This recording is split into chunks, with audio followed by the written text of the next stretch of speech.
Alright, what's up guys? I'm gonna quickly walk you through how to use the Tempera like a live effects pedal. So you need to have a little bit of knowledge on how to use the Tempera before you could probably follow this correctly. So what I would recommend you do is save this video, maybe subscribe and like the video so that you can come back and go through the steps slowly, because it's kind of complex. The Tempera's job isn't only a live effects pedal, it's a multi-effects synth, so there's a lot more it can do than just record live, but I imagine a lot of people want to do it. So let's walk you through it. First and foremost, take note of your BPM. Your BPM does not get set globally, so you will have to change it wherever you're recording live through. Let's just go through the main settings that you need to have. Starting from left to right, you will need your gain set to whatever you like, whatever works for you. You'll need it to be set to line in stereo. That's if you're coming in stereo. If you're coming in mono, you can change the source to line in mono. Then you need to set your threshold. I would recommend setting your threshold low. The sound will trigger once it's played higher than the threshold. So having it high will only let out the loudest sounds, and having it low will let out most of the sounds. So just remember that. Next up, your record monitor. So record monitor basically is a way to test if what you have connected is even working.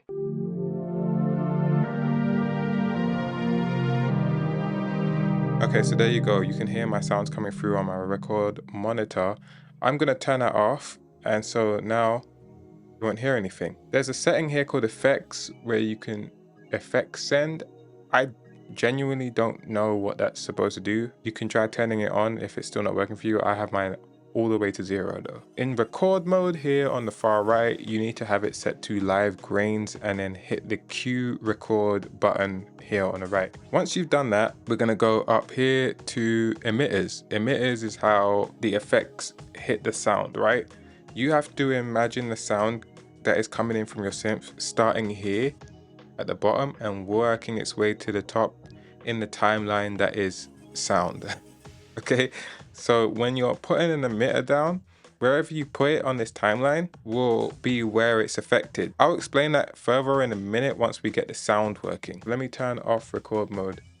So record mode is off, you can't see anything on the board, although it might be hard to see the lights in this setting. We're gonna start with this emitter as the example, emitter 1.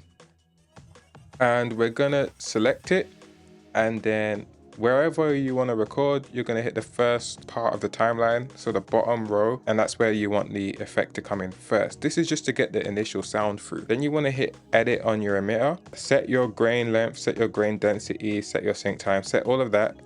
Go down 1. Basically what you have to do is make sure that the Y, relative Y, is set to 1 and that align is turned off.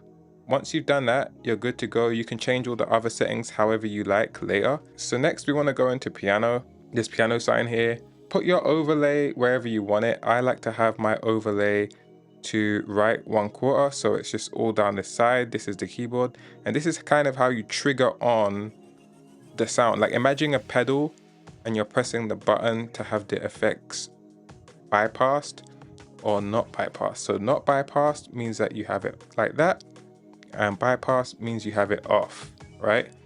Then set your piano to hold.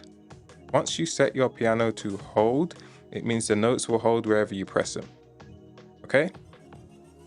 So as you can hear, no sound is coming through still, playing with my keyboard. You can press anywhere. I'll do it up here just to keep it clean. All right, now we need to get sound coming through by going to the track, choosing the track you want. I'm choosing track 2. Make sure track 2 is turned up to the level you want it to be. I'm going to turn it all the way up. Then I'm going to hit this button here, this circular button, and then hit the record button at the same time. And then you'll see a red line which symbolizes recording is happening. I don't know how well that's coming through. Here you go. Now you can see that red line coming through. And now I can hear sound. Doesn't sound like my original sound, but you can hear it coming through. So when you turn this off, you know, the piano key, take it off, you won't hear anything. When you put it on, you'll hear something. And the more you press, the louder it gets. So look at this.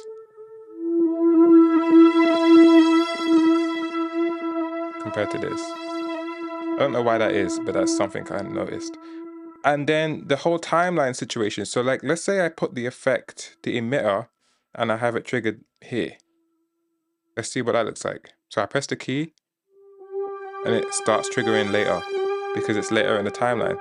So what that means is you can have a different emitter come in later on in the timeline, and you can have it have a different effect happen midway through the transition of sound. I'm trying to explain it like a scientist, but I am not that smart. So now you've got sound coming through. You can go into the effects and modulate. For example, we've got the filter cutoff here. We can set the filter cutoff to whatever we want. We've got loads of different filter types here, and then you can go to mod and modulate. There's 10 modulators. Let's go to modulator 1. So we can see here I've got it set so that the filter cutoff is being affected in triangle mode. I can change the mode.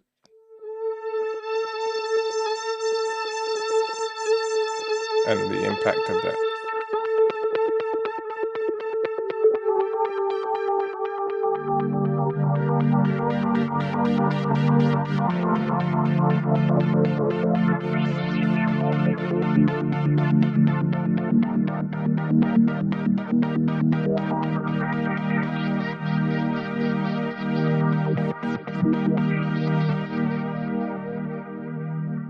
And then you can go back in and change the grains of your emitters or whatever. But essentially, that's how you set up the Tempera to work as a live granular effects glitch box. If you have any questions, leave them in the comments. I'll try and get back to them as fast as I can. Like, subscribe, join the crew. It's up to you. Catch you in the next one.